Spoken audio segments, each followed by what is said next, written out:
Starting off looking at the Sonic figures, I honestly don't have a ton of commentary to share here, other than that I filmed this almost a year ago, and looking back, the footage is not very good.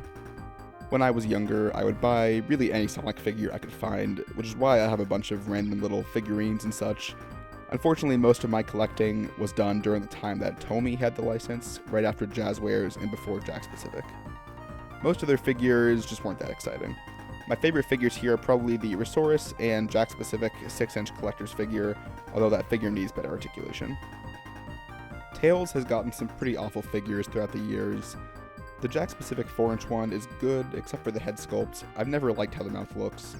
Honestly, for all the main characters, I'd love to see an updated sculpt, especially for Shadow and Tails. Knuckles is pretty cool. 2-inch Amy is, strangely enough, probably the best Amy figure ever made. The 4-inch one has the same problem as the 4-inch Tails, where the mouth looks pretty strange. Here are a bunch of random characters. The 4-inch Vector is one of the best figures Jakks Pacific has ever made.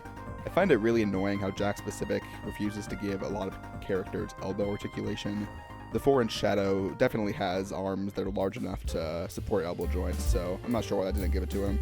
The 3-inch Shadow from Jazzwares has held up really well over the years. I think it's still one of the best figures of the character.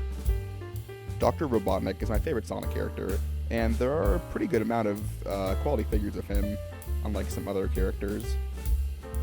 My favorite Robotnik figures are the original Toy Island figure and the Jakks Pacific 4-inch figure from the first wave. Earlier I said that Vector was the best 4-inch Sonic figure from Jakks Pacific, but on second thought, I think Mecha Sonic is actually the best. This figure is really awesome, and it shows how good robotic characters can look if they actually give them silver paint, unlike Metal Sonic. I've complained about Jakks Pacific quite a bit in this video, but with the amount of characters they've made, I still think they're the best Sonic figure line to date, or at least the most complete. And finally, a few random broken figures and some other just bits and pieces. Thanks for watching, everyone.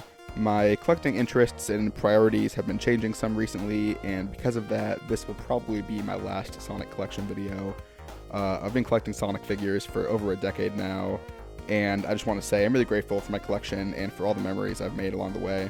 It's been a ton of fun, and shout out to my parents for driving me to Toys R Us back in the day.